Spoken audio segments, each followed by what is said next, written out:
পৃথিবী শূন্যস্থান পছন্দ করে না। কিছু না কিছু অথবা কেউ না কেউ শূন্যস্থান পূর্ণ করে দেয় অথবা দখল করে নেয়। এই কথাটা সব ক্ষেত্রে সত্যি না। কিছু শূন্যস্থান আজীবন শূন্যই রয়ে যায়। পুরো একটা পৃথিবী চলে গেলেও সে শূন্যস্থান কখনোই আর পূরণ হয় না, কোনো কিছুতেই হয় না। ঠিক যেমন বিগত বছরগুলোতে অনেকেরই এমন অনেক স্থানই শূন্য হয়েছে যেগুলো আর কখনোই পূরণ হয়নি। হয়েছে নানাভাবে নির্যাতন আর হয়রানির শিকার। এত কিছুর পরেও চেয়ে পাননি সঠিক বিচার, বলতে গিয়েও পারেননি মনের না বলা অনেক কথা। যে কথা যায়নি বলা, সে কথাগুলোই সময় হয়েছে বলার। এসএ টিভির এই প্ল্যাটফর্মে কথা বলবেন আপনি, শুনবে গোটা বিশ্ব। আর এই আয়োজন নিয়ে আপনাদেরকে বরাবরের মতো আমন্ত্রণ জানাচ্ছি আমি বাপ্পি খান।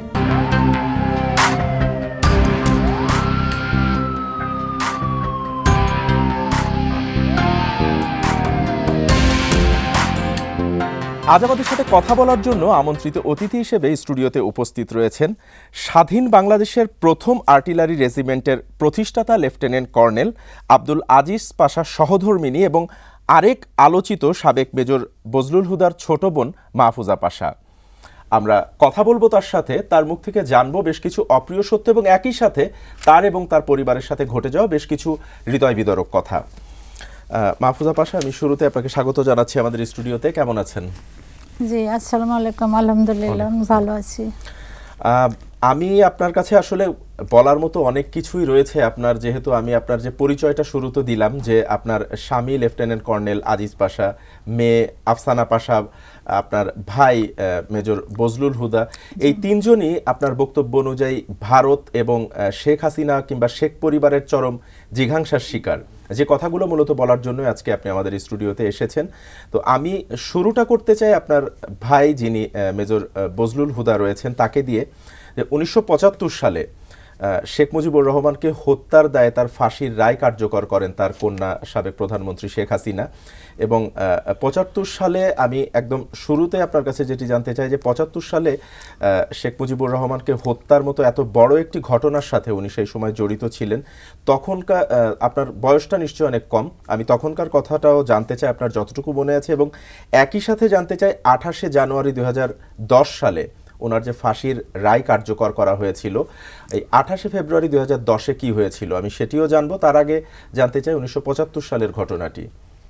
জি, আমার মনে হয় আমি আরেকটু পিছনে যাই। 1971 সালে আমার ভাই এবং আমার হাজব্যান্ড দুজনেই পাকিস্তান আর্মিতে ছিলেন, পশ্চিম পাকিস্তানে ছিলেন এবং কেউ কাকে চিনতেন না। আমার ভাই তখন মাত্র কাকুলে 2 বছরের লং কোর্স ট্রেনিং শেষ করেছে। তারপরে ওর ট্রেনিং শেষ হওয়ার পরেই যুদ্ধ লেগে যায় বাংলাদেশে, পূর্ব পাকিস্তানে আর কি। কিন্তু ও সঠিক জানতো না, আমাদের চিঠিপত্র পাচ্ছিল না। যাই হোক, আমার হাজব্যান্ডও পাকিস্তান আর্মি থেকে জীবনের ঝুঁকি নিয়ে পালিয়ে এসে সেক্টর 2-তে যোগদান করেন এবং রণাঙ্গনের সক্রিয় মুক্তিযোদ্ধা। আমার ভাইও জীবনের ঝুঁকি নিয়ে বিভিন্নভাবে চড়াই উতরাই পার হয়ে পাকিস্তান আর্মি থেকে পালিয়ে এসে সেক্টর 2-তেই যোগ দেন মুক্তিযুদ্ধে। ওখানেই রণাঙ্গনের ময়দানেই দুইজনের পরিচয়। আচ্ছা, পরে তো দেশ স্বাধীন হলো, হলো। আচ্ছা, এখন 75 সালে আমি তখন, আমার বিয়ে হয়েছে 73 সালে। আমার খুবই কম বয়সে বিয়ে হয়। আমার হাজব্যান্ড ফার্স্ট ফিল্ড আর্টিলারির প্রতিষ্ঠাতা এবং কমান্ডিং অফিসার। আমার ভাই অ্যাডজুটেন্ট ছিলেন। আমার ভাইকে আমার হাজব্যান্ড খুবই ভালোবাসতেন এবং আমার ভাই মেজর হুদা উনি ভালোবাসার মতোই একজন মানুষ ছিলেন, যিনি দেখেছেন ছোট বড় পুরুষ মহিলা সবাই তাকে ভালোবাসত, সবাই। আমার হিরো, ছোটবেলা থেকে ও আমার হিরো। কিন্তু আমার সোলমেট বলে না, আমার ভাই ছিল, আমরা এত ক্লোজ ছিলাম। তো তারপরে 75 সাল ঘটে গেল, কিন্তু হত্যা কথাটা আমি মনে করি না সমীচীন, কারণ এটা হচ্ছে গণতন্ত্র পুনরুদ্ধারের দিন, স্বৈর শাসনের অবসানের দিন। এটা কোনো হত্যা ছিল না, এটাকে হত্যা বলা ঠিক হবে না। কিন্তু যার ডাকে উনি, আপনি মাত্র বলছিলেন যে পাকিস্তান থেকে, পাকিস্তান সেনাবাহিনী থেকে এসে উনি মুক্তিযুদ্ধে যোগ দিলেন, যেই শেখ মুজিবুর রহমান বা বঙ্গবন্ধু উপাধি দেওয়া হয়েছিল, তার ডাকে এসেই মুক্তিযুদ্ধে ঝাঁপিয়ে পড়লেন না, কারো ডাকে আসেননি।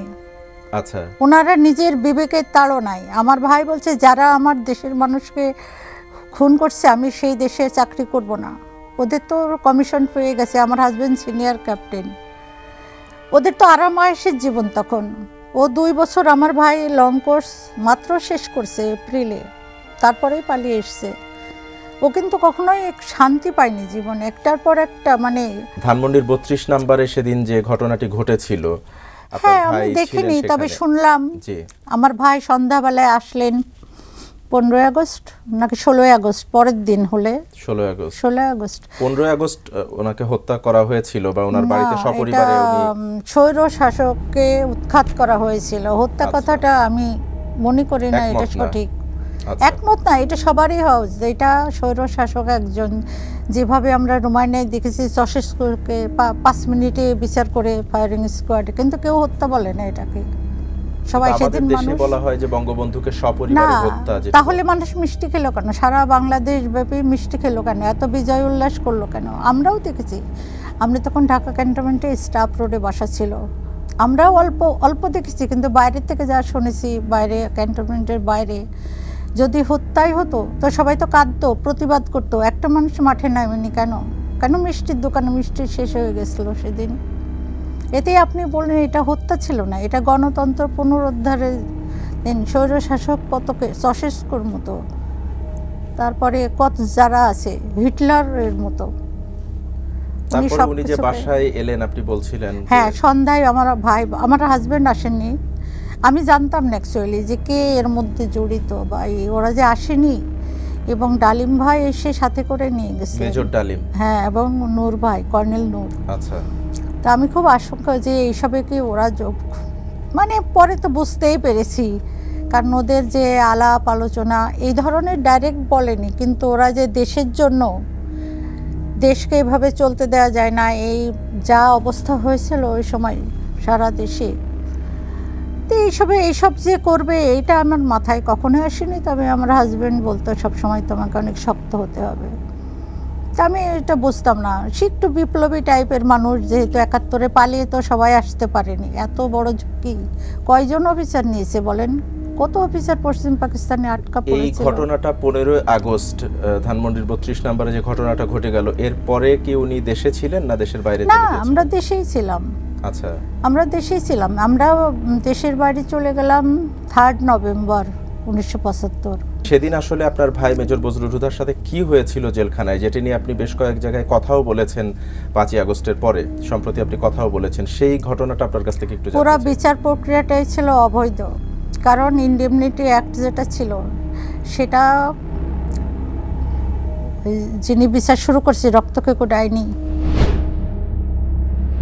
তার কিন্তু সংসদে অতখানি আসন ছিল না একটা ইনডেমনিটি বাতিল করার মতো। গায়ের জোরে বাতিল করেছে, কিন্তু গায়ের জোরে বাতিল করে বিচারটা শুরু করেছে, অবৈধ কাজ দিয়েই সে শুরু করেছে, অবৈধভাবে মিথ্যা সাক্ষী। আমি নিজে পরে দেশে আসলাম, নিজে দেখলাম কীভাবে মিথ্যা কথা বলছে। তারপরে 2001 সালে বেগম জিয়া এলেন পাওয়ারে। তাহলে জিয়াউর রহমান এই যে ইনডেমনিটি একটা সংসদে নিরঙ্কুশ সংখ্যাগরিষ্ঠতা পাশ করিয়ে এটাকে 5ম সংশোধনের অংশ করেছিলেন। তাহলে এটা অবৈধভাবে বাতিল করা হলো। বেগম জিয়া উনি আবার প্রধানমন্ত্রী হলেন 2001 সালে। উনি ওইটা পুনর্বহাল করবে না, করলেন না। 5 বছর এই বীরদেরকে কন্ডম ছেলের অন্ধকারের সাথে পচা খাবার খাইয়ে উনি রাখলেন 5 বছর। এখন ওনারা জেলে ছিলেন, দুঃখের কথা বলে আমার খুব হাসি পাই। তারপরে আবার উনি চলে গেলেন, ফাঁসির রাস্তা পরিষ্কার করে দিয়ে জল্লাদের হাতে সমর্পণ করে দিয়ে ওনার চলে গেলেন ক্ষমতা থেকে। তখন এসে 27শে জানুয়ারি 2010 সালে, তার আগে যেটা যখন সিনহার কোর্টে ছিল কেসটা, আমি মাঝে মাঝে আমি সবাইকে ফোন করতাম, তখন কেউ যদি আমাকে একটু ওয়ে বলতে পারে, তখন আমরা আমার ভাইকে বাঁচানোর জন্য, মানে আমি মরিয়া, আমার কেউ যদি বলতো তোমার একটা চোখ তুলে হাত কেটে, আমি সব কিছু দিয়ে দিতাম। ও আমার পৃথিবীর সবচেয়ে প্রিয়। তো ব্যারিস্টার রফিকুল হককে মাঝে মাঝে ফোন করতাম। তো লাস্টের দিনের কথাটা বলি, অত ডিটেলসে না, যে উনি বললেন, উনি অন্যদিন আপনি করে বলতেন, মা বলে বলতেন আমাকে, উনি সেদিন বললেন তুমি করে বললেন না মা, তোমাকে আমি কি সান্ত্বনা দেবো, বিচার হচ্ছে না, তামাশা হচ্ছে। সিনহা, ওই যে সিনহা বলেনি, বলে ওই যে একটা কি আছে না, কথা বলছেন জি এসকে সিনহা, এসকে সিনহা, জি, ওই সুপ্রিম কোর্টে লাস্ট ওনার এতেই হয়েছে, ফাঁসির রায় বহাল রাখে তারপরে উনি বললেন তামাশা হচ্ছে একটা ওই যে কি আছে ল্যাংড়া কানা, ও তো মানুষ না, ওই সিনার কথা বলছে, ওইটা তো মানুষ না মা, কি বলবো, তামাশা হচ্ছে, লোকজন হাসছে, সুপ্রিম কোর্টের বিচার দিকে লোকজন হাসছে। তারপরে টিভিতে তো ওই দিন 27 জানুয়ারি দেখালো, প্রথম নিউজে ওই ইয়ে করছে যে খারিজ হয়ে গেছে, আমরা যে রিভিউ পিটিশন করেছিলাম ওইটা খারিজ হয়ে গেছে। হবে আমি জানতাম, এটা তো জানতাম, কিন্তু ওই দিনই যে ফাঁসি দেবে এটা বুঝি নাই। তখন আমি বিভিন্ন জনকে ফোন করছি, একে তারেক রহমানকে ধরার চেষ্টা করছি, সৌদি অ্যাম্বাসেডর, তারপর গেছি সৌদি অ্যাম্বাসেডর কাছে, আর আগেও আমি 2-3 বার গেছি। উনি বলছেন উনি দেখবেন, বেগম জিয়াকে বলবেন। বেগম জিয়াকে পাচ্ছি না, কাউকে পাচ্ছি না। আমার বড় ভাই ফোন করে বলে কি করবি বল, কান্নাকাটি করিস না। আমি বলছি মেয়া ভাই আপনি ফোন রাখেন, আমার কান্নাকাটি করার সময় নেই, আমাকে কাজ করছি। আমি সময় নিয়ে এখানে ওখানে ফোন করছি। তারপরে এর মধ্যে খবর এলো আমার ছোট ভাই তখন শান্তিনগরে থাকেন, যে ও খুব কান্নাকাটি করছে। তখন আমার ছোট বোন আবার কি কাজে ঢাকায় এসে এই যে কি হয় একটা অবস্থা আমাদের তখন, মানে নিঃশ্বাস নিতে পারছি না, এমন দিন গেছে যে আমরা ভয়ে আতঙ্কে কি হয়, মানে আমার গায়ে এখনো কাটা দিচ্ছে। আমার ছোট বোনও রয়ে গেছে ঢাকায়, কুষ্টিয়া থেকে এসে। তো আমি আমার ছোট বোনকে বললাম হেলেন চল ডিউকে দেখে আসি, ও কান্নাকাটি করছে চল। তো আমরা শান্তিনগরে যাচ্ছি, যেতে পথের মধ্যেই জেল সুপার জেল তৌহিদ, ওর নাম ছিল তৌহিদুল ইসলাম সম্ভবত, আমার ফোনেই ফোন আসছে, আমার সেলফোনে, বলছে আপনারা এসে দেখা করেন। তখন আমি জানি যে আমি শুনেছি যে ওরা তো কোনোদিন দেখা করতেই দেয় না, অনেক কষ্ট করে দেওয়ার আগে সম্ভবত এটা আমি শুনেছি। তখন তো আমার দম আটকে যাচ্ছে। আমি যে কতজন আসবো, বলে আসেন যতজন আসেন, মানে এত উদারতা।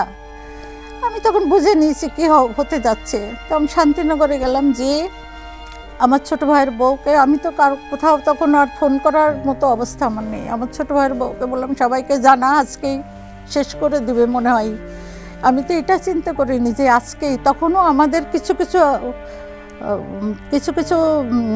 মানে বিচারিক কার্যকলাপ বাকি রয়ে গেছিলো, এরপরেও কি যেন করতে হয়। তখন আমাদের ব্যারিস্টার ছিলেন ব্যারিস্টার মামুন, যিনি ডক্টর ইউনূসের ওই যে ব্যারিস্টার। তখন আমি ওই ব্যারিস্টার মামুনকে ফোন করে বললাম আপনি তাড়াতাড়ি প্রেস কনফারেন্স ডাকেন, যে আমাদের কার্যক্রম শেষ হয়নি, এখন যদি এটা কার্যকর করা হয় তাহলে এটা কোনো বিচারই হবে না। তো পরে দেখেছি উনি প্রেস কনফারেন্স করেছেন। কিন্তু এই যে ফাঁসি যে দেয়া হলো, ফাঁসির আগে আপনারা তো দেখা করতে গেলেন, হ্যাঁ তখন সবাই কি হয়েছিল ওনার সাথে আপনাদের? সবাই মিলে অনেকজন আমরা গেছি, বাধা দেয়নি, কিন্তু আমাদেরকে যেভাবে দেহ তল্লাশি করেছে, বিশেষ করে আমাদের ফ্যামিলি যত টিনেজার মেয়ে, ওরা তো ভোরকে কান্নাকাটি, যেভাবে দেহ তো মানে সে মনে হচ্ছিল যে বলে না যে ধরনী দ্বিধাও, ওই অবস্থা আমাদের। যাই হোক, সেই পুলসিরাত পার হয়ে আমার ভাইয়ের কাছে পৌঁছালাম। তো আমার ভাই তো একদম সুন্দর, দাঁতগুলো কি ক্লিন, কি ঝকঝক করছে, পায়ের নখ কাটা, চুপ একদম শান্ত, মুখে একটা কি বলবো একটা দ্যুতি, মনে হচ্ছে বেহেশতের কিছু, শান্ত হয়ে ও এরকম করে তাকিয়ে আছে। ফাঁসির মঞ্চ দেখা যেত একটু হাঁটলে, আমি কোনোদিন যাইনি, তবে আমার ভাই অনেককে দেখিয়েছিল যে এই যে এখানে। তো আমার ভাই প্রথম কথাটাই বললো যে আজকে সব দেখা যাচ্ছে জেলের মধ্যে একটা মানে তোড়জোড় ভাব আর কি, একটা আয়োজন, ফাঁসির আগে যে তোড়জোড়টা একটা থাকে সবার মধ্যে একটা অন্যরকম। আমার ভাই তাকে বললো যে আজকেই মনে হচ্ছে সব শেষ করে দিবে, কিন্তু ওর মধ্যে আমি কোনো উদ্বিগ্নতা দেখিনি, শান্ত স্থির। উদ্বিগ্ন আমি ওর পা ধরে, আমি ওর সারাক্ষণ, আমি ওই যে কন্ডেম ছেলে দরজা কিন্তু খোলেনি, গড়া খুলেনি, আমরা একটু হাগ করতেও পারিনি। আমি নিচে বসে সিমেন্টের ফ্লোরে বসে আমি ওর দুই পাও প্রথমে একটু বাধা দিয়েছি, আমি বলছি না, ওর যতক্ষণ ছিলাম আমার মনে হচ্ছিল যে আমার জীবন এই মহামানবের পা স্পর্শ করে আমার জীবন ধন্য, মানে ও সত্যি অন্যরকম ছিল। শেষ দিনের মানে ওর মধ্যে আমি একটু অন্যমনস্ক হয়ে যাচ্ছিল, কিন্তু কোনো উদ্বিগ্নতা বা কোনো অস্থিরতা, সেদিনও সবচেয়ে বেশি শান্ত। এবং বলছে যে আজকে আমার ব্লাড প্রেশার 80/120, এত ভালো ব্লাড প্রেশার সেদিন তার কোনো রকম। আমি ওর কাছে যাওয়ার আগে আমি পাশের ছেলে গেলাম যে আমাকে তো যেতে দিবে না। আমি বলছি শাহরিয়ার ভাই। আমি ভাবছি ওইটা শাহরিয়ার ভাই থাকে, কিন্তু ফারুক ভাই ছিলেন, উনি হাত তুলে বললেন না শাহরিয়ার না। তো অর্থাৎ মৃত্যুর আগে মানুষের ভিতরে যে একটা শান্তশিষ্ট ভাব চলে আসে বা হয়তোবা নিজে থেকে বুঝতে পারে, ওনার ক্ষেত্রেও সেটাই হয়েছিল। না, সে আল্লাহ তাআলার সাথে দেখা করতে যাচ্ছে, সে তৈরি, মনে হচ্ছে সে তার প্রভুর সাথে সাক্ষাতের জন্য তৈরি। তার ফাঁসির যে রায়টি কার্যকর করা হলো, আমি সেখান থেকে জানবো। তার আগে সময় হয়েছে একটি বিরতিতে যাবার। আমি বিরতির পরে এসে বাকি কথা আপনার থেকে জানবো। দর্শক, কথা বলার এই পর্যায়ে সময় হয়েছে একটি বিরতিতে যাবার। কোথাও যাবেন না, থাকুন আমাদের সাথে, ফিরছি খুব শীঘ্রই। বিরতির পর আবারও স্বাগত জানাচ্ছি। আপনারা দেখছেন যে কথা যায়নি বলা। আমাদের সাথে কথা বলছিলেন আজিজ পাশার সহধর্মিণী এবং সাবেক মেজর বজলুল হুদার ছোট বোন মাহফুজা পাশা। আপনি বিরতিতে যাবার আগে বলছিলেন আপনার ভাইকে যে ফাঁসি দেয়া হলো, বজলুল হুদাকে ফাঁসি যেদিন কার্যকর করা হবে সেদিন আপনারা দেখা করতে গিয়েছিলেন। তো সর্বশেষ কি কথা হয়েছিল এবং এরপরে কি হলো, এটা যদি একটু বলেন। ও সবাইকে বলল যে সবাইকে শান্ত থাকতে বলেছে, আর আমাকে 3 বার বলেছে যে তোকে শক্ত থাকতে হবে। আমি একটু কান্নাকাটি করছিলাম, ওর সামনে বেশি করতে চাইনি, কিন্তু আমি আটকাতেও পারিনি। আমাকে 3 বার বলেছে যে তোকে শক্ত থাকতে হবে। কেন, আমি কি মানুষ না? আমার প্রতি ওরা বেশি ছিল, বোধহয় এক্সপেকটেশন বেশি ছিল, তোকে শক্ত থাকতে হবে। কেন, আমি শক্ত থেকে সবাইকে যেন সামলাতে পারি। তারপরে আমাকে আর ডিউককে দেখে জেল সুপার ডাকছে তার রুমে। তো আমরা চলে আসছি, আমার অন্যান্য ওরাও আস্তে আস্তে চলে গেল। তখন জেল সুপার বলছে আপনার ডেড বডি কোথায় নেবেন? তো আমার ছোট ভাই ঠিক বলতে পারছে না। তখন আপনারা ইতিমধ্যে নিশ্চিত হয়ে গেছেন যে তাকে ফাঁসি দেওয়া হচ্ছে আজকে রাতেই শেষ করে দেবে, এটা নিশ্চিত। তো আমরা বললাম যে যেখানে ও জন্মগ্রহণ করেছে আমরা ডেড বডি ওখানেই নেব, সেই মাটিতেই নেব যে মাটিতে জন্মেছে ও। আমি তো বলে হ্যাঁ এটা ঠিক আছে।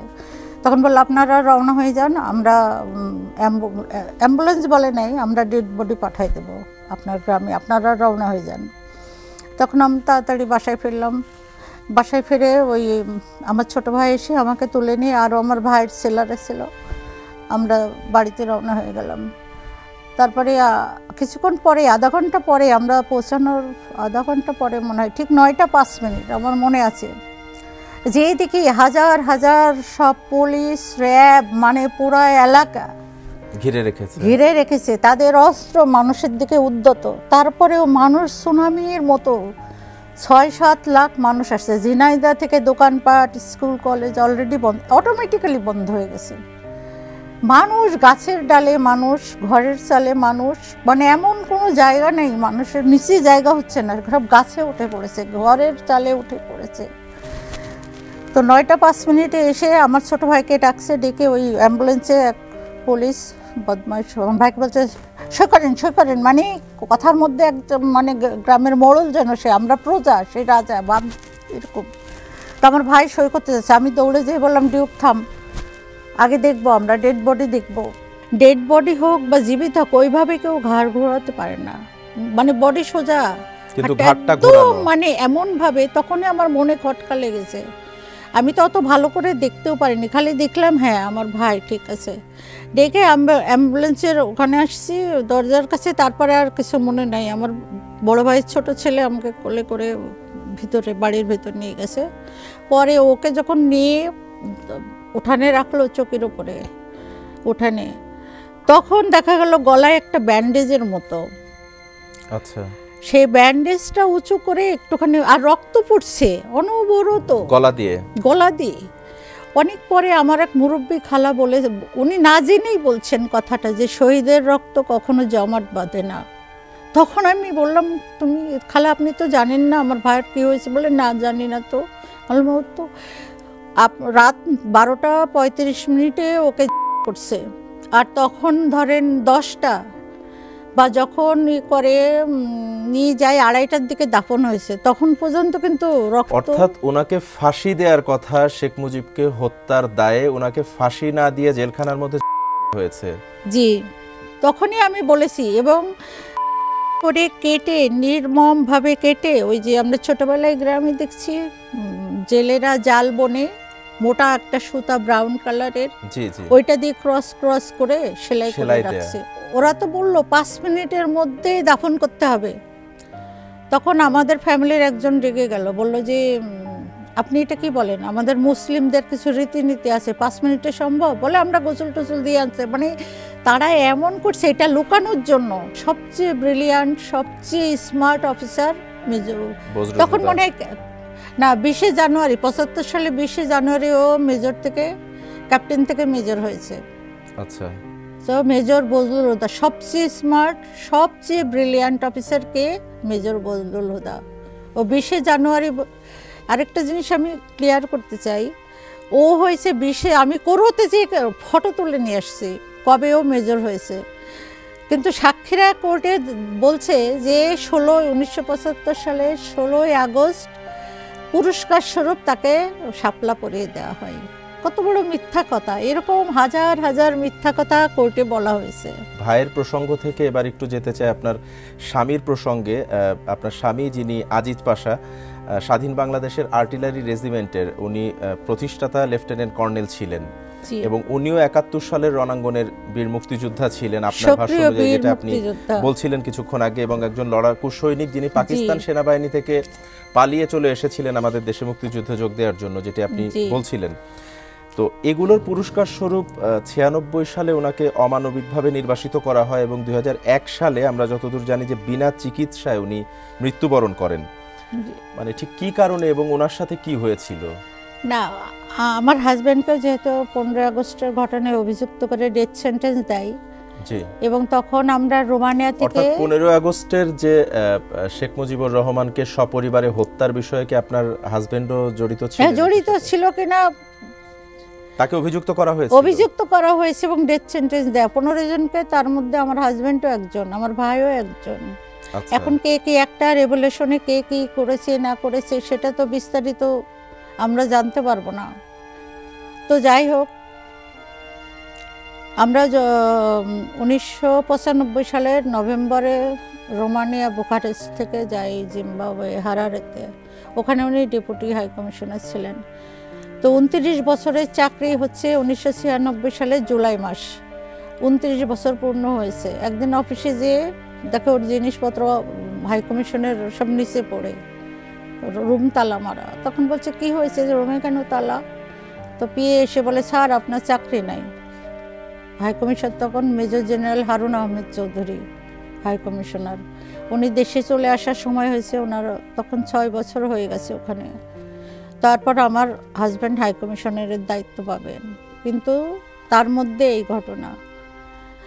তখন আমাদেরকে শুধু চাকরি চলে গেল এই না, চাকরি যাওয়ার পরে হাই কমিশন, অন্য বাঙালিরা কিন্তু রাতারাতি আমাদের একঘরে করে দিল।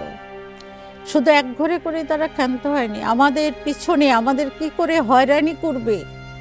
আমাদের বাড়িওয়ালা ছিল, বিশাল বিশাল বাড়ি তো ওখানে, আর ডিপ্লোম্যাটরা তো বড় বাড়িতে থাকে, সুইমিং পুল টোল।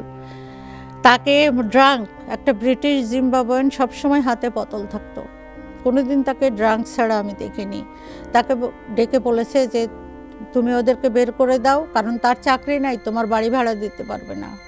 সে ড্রাঙ্কটায় এসে যে আমাদের সাথে কি করেছে, এটা সম্পূর্ণ দায়িত্ব হাই কমিশনের। ওরা তাকে লেলিয়ে দিয়েছে আমাদের পিছনে। এটা কারা লেলিয়ে দিয়েছে? হাই কমিশনের বাঙালি। হাই কমিশন এটা কাদের নির্দেশে? Bangladesh high commission. এটা কার বা কাদের নির্দেশে করেছে বলে? কারো নির্দেশে না, হাই কমিশনারের নির্দেশে নেই, হারুন আহমেদ চৌধুরীর নির্দেশে করেছে। আচ্ছা, উনি তাকে হয়তো ডাইনি বলেছে, ওকে হয়রানি করতে থাকো, অর্থাৎ শেখ হাসিনা। আচ্ছা, হয়তো বলেছে, অথবা না বললেও করবে, কারণ আমাদেরকে যত কষ্ট দিবে ওদের রেপুটেশন তত ভালো হবে। বলতে পারবে যে হ্যাঁ আমাকে প্রমোশন দেন, আরেকটা অ্যাম্বাসেডারের পোস্ট দেন, কারণ আমি এই যে আপনার শত্রুকে এই করেছি সেই করেছি। এটা তো প্লাস পয়েন্ট ওদের হিসাবে যোগ হবে। আমাদের যে কি কষ্টটা দিয়েছে ওরা, বিভিন্নভাবে বিভিন্ন সময়ে নির্যাতন চালানো হয়েছে, এবং আপনি সম্প্রতি একটি মন্তব্য করেছেন বা একটি কথা বলেছেন, আমরা শুনেছি যে শেখ হাসিনার হিংসার কারণেই মূলত আপনার স্বামী আজিজ পাশার দাফন বাংলাদেশে হয়নি, যিনি বাংলাদেশের হয়ে যুদ্ধ করেছেন, একটি স্বাধীন বাংলাদেশ আমাদেরকে উপহার দিয়েছেন যারা রণাঙ্গনের বীর মুক্তিযোদ্ধা, সেই মানুষটার দাফন আমাদের দেশে হয়নি। তো আপনি এমন একটি মন্তব্য করেছিলেন, এটা আসলে সত্য কতখানি এই বিষয়টি? শুধু তখন মৃত্যুর পরে তো জায়গা পায়নি বাংলাদেশে, কিন্তু ও যতদিন ফরেন সার্ভিসে ছিল দেশের বাইরে সব সময় চেষ্টা করেছে যে বাংলাদেশে আসতে, আর্মিতে চাকরি করতে। ও সব সময় ব্যুরোক্রেসি বলতে এসব আমরা যুদ্ধ করেছি ব্যুরোক্রেট হওয়ার জন্য না, আমি দেশকে সেবা করতে চাই, দেশে থাকতে চাই। প্রেসিডেন্ট জিয়াউর রহমানকে অসংখ্য চিঠি লিখেছেন। শিশু ভাই তখন মন্ত্রী ছিলেন ওই সময়, তখন শিশু ভাই নুরুল ইসলাম যে মেজর জেনারেল, ওনাকে কর্নেল আকবর গেছিলেন আঙ্কারায়, ওনাকে কর্নেল আকবরের সাথে ওর খুবই ভালো সম্পর্ক। সবার কাছে বলতে আমাকে দেশে যেতে দেন। আমি শুধু আচ্ছা দেশে তো নিলই না, তখন এটাও বলেছে আমাকে বার্মা পোস্টিং দেন, যেন আমি নিজের খরচে দু একদিনের ছুটি হলেও যেতে পারি। মানে এত তার দেশে থাকার ইচ্ছা, এত দেশে থাকার ইচ্ছা যে সে তার রিটার্নিটি কাটাচ্ছে আরেকটা মহাদেশে, আরেকটা দেশে না। অথচ এই মানুষটার মৃত্যুর পরে তার দাফনটা বাংলাদেশে হয়নি, এটা কেন? না, তখন তো ওকে আনলে একটু এয়ারপোর্ট থেকে কেটে টুকরা টুকরা করে ফেলতো, আসতে দিত এয়ারপোর্টে। যদিও বা আমি আনতাম, তারপরেও কেটে একটু এয়ারপোর্ট থেকে আমাকে ও লাশ ছিনিয়ে নিত। পরে আমি কর্নেল নূরকে ফোন করলাম আমেরিকায়। এই ঘটনাটি জানবো আপনার কাছ থেকে, তার আগে সময় হয়েছে আমাদের আরেকটি বিরতিতে যাবার। আমি বিরতি থেকে ফিরে এসে আপনার কাছে আরো কিছু কথা জানবো। ফটো দেখানো দর্শক, কথা বলার এ পর্যায়ে সময় হয়েছে আরেকটি বিরতিতে যাবার। কোথাও যাবেন না, থাকুন আমাদের সাথে, ফিরছি খুব শীঘ্রই। বিরতির পর আরো একবার স্বাগত জানাচ্ছি। আপনারা দেখছেন যে কথা যায়নি বলা। আমাদের সাথে অতিথি হিসেবে কথা বলছিলেন আজিজ পাশার সহধর্মিণী মাহফুজা পাশা। বেগম মাহফুজা পাশা, আমি বিরতিতে যাবার আগে আপনার কাছ থেকে শুনছিলাম যে আপনার স্বামীকে বাংলাদেশে আপনি আনেননি মৃত্যুর পরে, যে তাকে কেটে টুকরো টুকরো করে ফেলবে এই ভয়। এই ভয়টা মূলত আসলে কেন ছিল এবং কাদের প্রতি এই ভয়টা? না, তখন তো 2001 সালে জি জুন মাসে ক্ষমতায় ছিল তো আওয়ামী লীগ, তাই না? যারা মৃত্যুদণ্ড দিয়েছে, আমাদেরকে বিদেশে এইভাবে লোক দিয়ে হয়রানি করছে, যারা প্রতিদিন ডেলিগেশন পাঠাতো রবার্ট মুগাবের সাথে দেখা করে আমার হাজব্যান্ডকে যেন ডিপোর্ট করে, আমার হাজব্যান্ডকে ফাঁসি দেবে, জবাই করবে। এবং রবার্ট মুগাবে বলে দিয়েছে, অ্যাম্বাসেডর অলিউর রহমানের মুখের উপরে বলে দিয়েছে, যাকে this is against hour African culture, যাকে একবার শেল্টার দিই তাকে দ্বিতীয়বার মৃত্যুর মুখে ফেলে দিই, কোনো সার্কামস্টেন্সে দ্বিতীয়বার মৃত্যুর মুখে ফেলে দিই না। এই কথাটা জেনারেল হারুন আহমেদ চৌধুরী এক বাংলাদেশিকে বলছে যে Pasha is very lucky, Robert Mugabe স্বয়ং তার পক্ষে।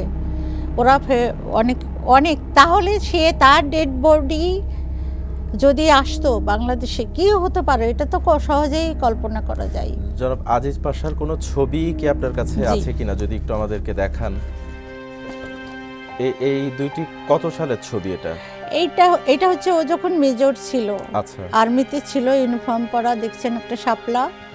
এই ছবিটা আমি হারিয়ে ফেলেছিলাম, চুরি হয়ে গেছিল আমার অ্যালবাম থেকে, কিন্তু আমি ক্যান্টনমেন্টে কোরোতে যে 3 মাস আগে এই ছবিটা পাই এবং ফটো তুলে নিয়ে এসে এটা এভাবে এডিট করি। আর এইটা হচ্ছে, এটা বেলগ্রেডে থাকতে, আমরা যখন এখন বর্তমান সার্বিয়া, বেলগ্রেডে থাকতে একটা পার্টিতে, রিসেপশন পার্টিতে এই ছবিটা আমার মেয়ে করে, ওর আব্বুর জন্য এটা এনলার্জ করেছিল আমার মেয়ে।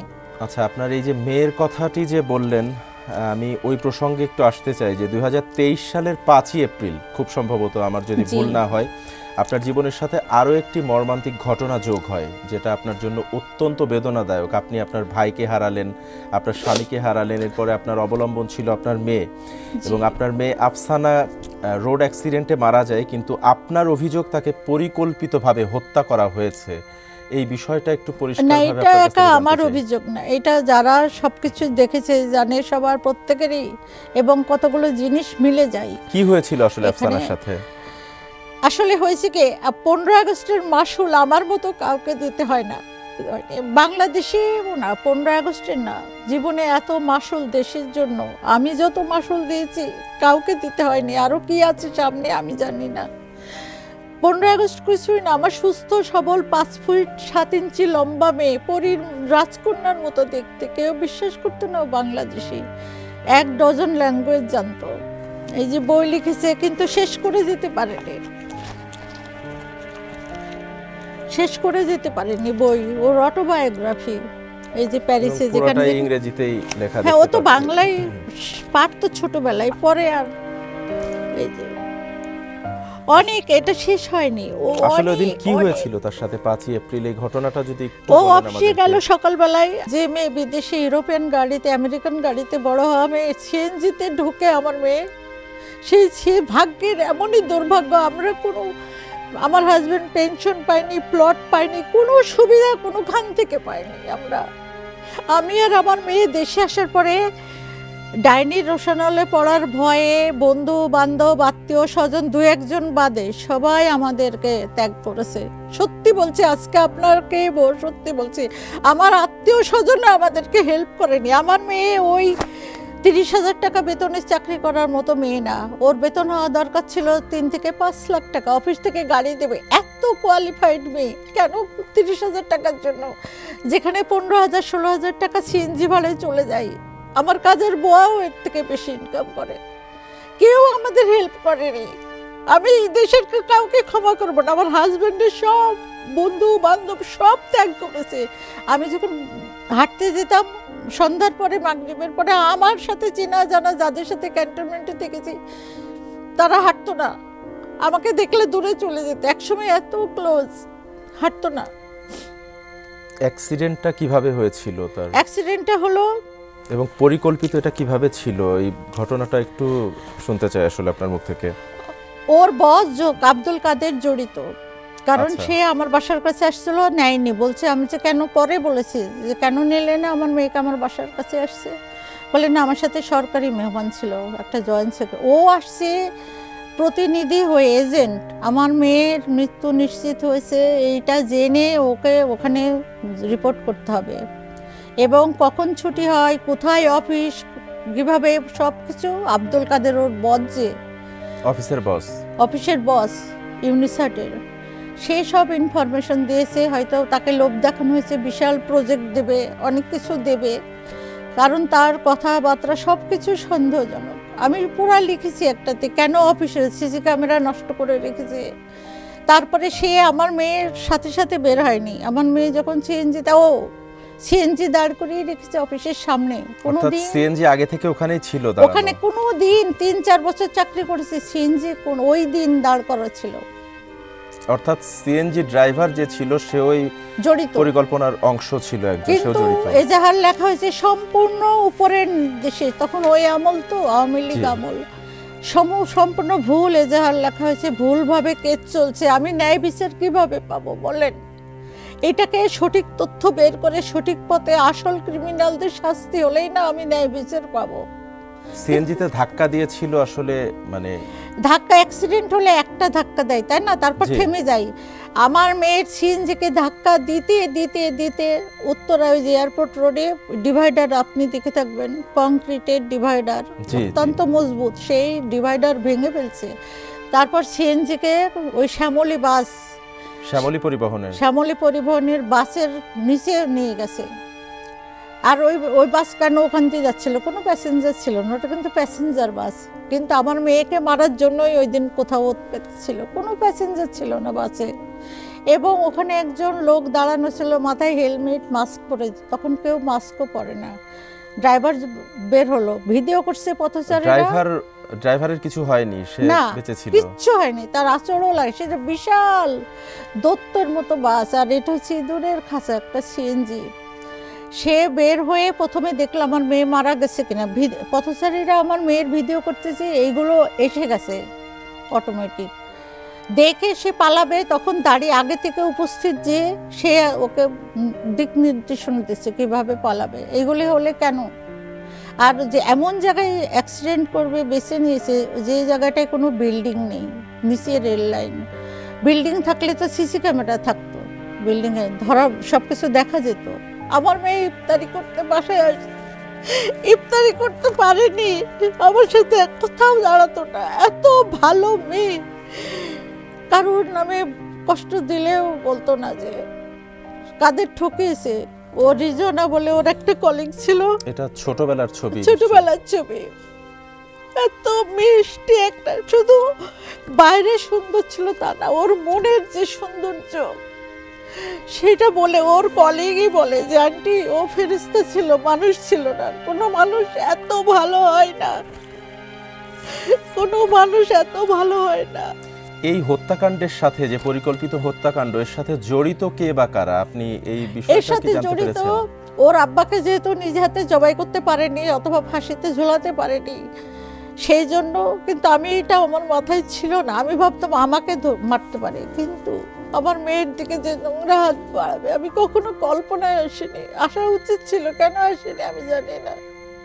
আর আমার মেয়ের এটার জন্য কি কোনো মামলা দায়ের করেছেন আপনি? কোনো অভিযোগ কার বিরুদ্ধে মূলত মামলাটা করেছেন? মামলাটা ওই যে শ্যামলী পরিবহন আর ড্রাইভারের বিরুদ্ধে। এটা তো আমরা করিনি, আমার ভাইকে খিলকেত থানা বসিয়ে রাখছে 5-6 ঘন্টা, ওরা এজাহার লিখছে ওদের মনের মতো। আপনি মাত্র যেটি বললেন যে আপনার স্বামীকে নিজে হাতে আপনার ভাইয়ের মতো জবাই করতে পারেনি বা তাকে মারতে পারেনি, অর্থাৎ এই ব্যক্তিটা তাহলে আপনি কাকে বোঝাচ্ছেন? এই মানুষটা কে তাহলে? যে আমার ভাইকে জবাই করেছে তাকেই বোঝাচ্ছি, যে নিজ হাতে জবাই করেছে আমার ভাইকে, সে ছাড়া কি করবে? সাবেক প্রধানমন্ত্রীর কথাই বলছেন? জি, অবৈধ প্রধানমন্ত্রী, অবৈধ। আপনার সাথে আসলে যা কিছু ঘটেছে, আপনি এই অবস্থার মধ্যে যেভাবে সারভাইভ করেছেন, এটা অত্যন্ত কষ্টের, অনেক বেদনাদায়ক। এটা আসলে আপনি ছাড়া হয়তো বা কেউ বুঝবে না। কেউ বুঝে না, কেউই বুঝে না আমার কষ্ট, না আমার আত্মীয় স্বজন, না আমার তো বন্ধু বান্ধব নেই, আমি একা থাকি। কারণ সবাইকে চিনেছি, যখন আপনার দুর্দিন আসবে আপনি সবাইকে চিনতে পারবেন। আমি সবাইকে 2001 সালে দেশে আসার পরে আমার আপন রক্তের সম্পর্করাও যা আমার সাথে আচরণ করেছে, আগে নাকি আমাকে কত মিস করতো, এই করতো, সব বদলে গেছে, সব কিছু। আমার মেয়ে দাঁতগুলো দেখে ঝকঝক করে, কি নিজেকে ফিটফাট। আমি কখনো চিন্তা করি না আমার মেয়েকে আমি হারাবো এইভাবে, যে অ্যাক্সিডেন্টের পরিকল্পিতভাবে আমার মেয়েকে আমি এগুলো, এই যে ড্রাইভারে পালাচ্ছে, এগুলো ভিডিও আছে, সব সংগ্রহ করেছি। কিন্তু এই যে কাদের, এটা অফিসের বস, এই আমার মেয়ের সমস্ত ইনফরমেশন ওদের হাতে তুলে দিয়ে সরকারি এজেন্ট নিয়ে আমার মেয়েকে ফলো করছিল। সেদিন এই প্রথম আমাকে জানাই যে আন্টি লীরা মারা গেছে, না মারা গেছেন, অ্যাক্সিডেন্ট করেছে। এত স্বাভাবিক কণ্ঠ একজন মেয়ে, সে কিন্তু অলরেডি তখন জানে মারা গেছে। আপনি এই যে তাদের বিরুদ্ধে, যাদের বিরুদ্ধে অভিযোগ করেছেন বা মামলা দায়ের করেছেন, এরপরে কি আপনার উপরে কোনো থ্রেট এসেছে বা এখনো? হ্যাঁ, তারপরে কাদেরকে আমি বলেছি যে তুমি আমি ফেসবুকে লিখেছি, ডাইরেক্ট বলিনি। আচ্ছা, যে তুমি যদি এরকম ইনফরমেশন না দিতে আমার মেয়ে বেঁচে থাকতো, তুমি যদি গাড়িতে আনতে, কেন গাড়িতে আনলে না, আমার বাসার কাছেই আসছিলে। এইসব লেখার পরে তারা বিভিন্ন জোন দিয়ে আমাকে থ্রেট দিতে থাকে। তারপরে আমি ক্যান্টনমেন্ট থানায় যেয়ে তার বিরুদ্ধে জিডি করি। এই মুহূর্তে আসলে কিছু বলার মতো অবস্থায় নেই। আপনি আপনার ভাইকে হারিয়েছেন, স্বামীকে এভাবে হারালেন, আমার মাকেও এইভাবে বাড়ি থেকে উৎখাত করে, 80 বছরের উপরে আমার মায়ের বয়স, 96 সালে আমার মাকে বাড়ি থেকে উৎখাত করে ভেঙে চুরে ফার্নিচার সব আলমডাঙ্গা থানার 10টা গাড়ি আসছে, সব কিছু নিয়ে বিশাল তালা লাগিয়ে গেছে।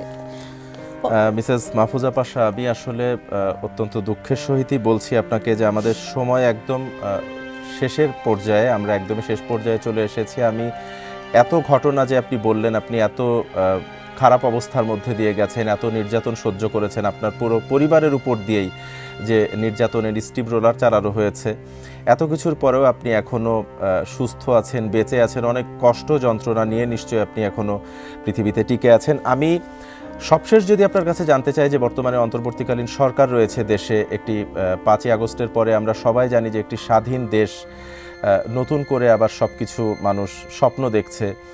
আপনার আসলে কি চাওয়া এই সরকারের কাছে যদি আমি বলি? এখন সবাই বলে 16 বছরের স্বৈরশাসক, আমি বলবো আমার জন্য 30 বছর, 96 থেকে আমি যুদ্ধ করে যাচ্ছি একাকি। এ পর্যন্ত যা যা ঘটেছে এই স্বল্প সময়ে সেটা সম্পূর্ণ বলা হয়তো 1% বলেছি। আমার সাথে যা যা ঘটেছে আমি 1% এখানে বলতে পেরেছি কিনা সন্দেহ আছে। আমি শুধু ন্যায় বিচার চাই, আমি ন্যায় বিচার চাই। আমি হোম অ্যাডভাইজারকে বলছি, আপনার সাথে কথা হলো, আপনাকে বললাম আমি আপনার হেল্প চাই, আপনি তারপরে আমার ফোন ধরেন না কেন? কেন আপনারা হেল্প না করলে আমাকে কে করবে? আপনাদের সহযোদ্ধা, আপনি একজন আর্মি অফিসার, আপনার সিনিয়র অফিসারের ওয়াইফ, আমি আপনার হেল্প চাই। মিসেস মাহফুজা পাশা, আপনাকে অসংখ্য ধন্যবাদ। আমরাও প্রত্যাশা করি যে আপনি খুব শীঘ্রই এই ন্যায় বিচার পান এবং আপনার মেয়ের সাথে যা কিছু ঘটেছে খুব শীঘ্রই এগুলার দ্রুত একটা সুষ্ঠু সমাধান হোক। আমাদের স্টুডিওতে আসার জন্য, আপনার মূল্যবান সময় দেওয়ার জন্য, কথা বলার জন্য আপনাকে অসংখ্য ধন্যবাদ জানাচ্ছি। আমাকে এখানে ডাকার জন্য আপনাকে অসংখ্য ধন্যবাদ। জীবন একটা নাট্যমঞ্চ, আর এই মঞ্চে হাসি, কান্না, অবসাদ, দুঃখ, নেগেটিভিটি অনেক কিছুই থাকবে, কিন্তু একটি কথা সবসময় মনে রাখবেন, নাটক শেষ হবার আগ পর্যন্ত কখনো মঞ্চ ছাড়বেন না। কারণ মনে রাখবেন এই স্পেসটা কেবল আপনার জন্যই ধার্য। জীবন নাটকের কমেডি হোক কিংবা ট্র্যাজেডি, এই নাটকের নায়কও আপনি, নায়িকাও আপনি। সুতরাং কমেডি অথবা ট্র্যাজেডি যেটিই হোক না কেন, নাটকের শেষ না হওয়া পর্যন্ত কখনোই মঞ্চ ছাড়বেন না। আপনাদের অনেকের সাথে এমন অনেক কিছুই ঘটে প্রতিনিয়ত বা বিগত সময়গুলোতে ঘটেছে, যেই ঘটনাগুলো আমরা জানতে চাই। আপনার সাথে ঘটে যাওয়া এমন কোনো ঘটনা, হয়রানি কিংবা নির্যাতনের কথা এসএটিভির এই প্ল্যাটফর্মে এসে বলতে যোগাযোগ করুন স্ক্রিনে দেওয়া নাম্বারে, অথবা মেইল করুন যে কথা যায়নি বলা @gmail.com এই মেইলে। আজ বিদায় নিচ্ছি, কিন্তু ফিরছি আগামী বুধবার ঠিক রাত 9টায় নতুন কোনো অতিথি নিয়ে, বলতে না পারা নতুন কিছু কথা নিয়ে। সে পর্যন্ত সবাই সুস্থ থাকুন, নিরাপদে থাকুন এবং বরাবরের মতোই থাকুন এসএটিভির সাথেই। আল্লাহ হাফেজ।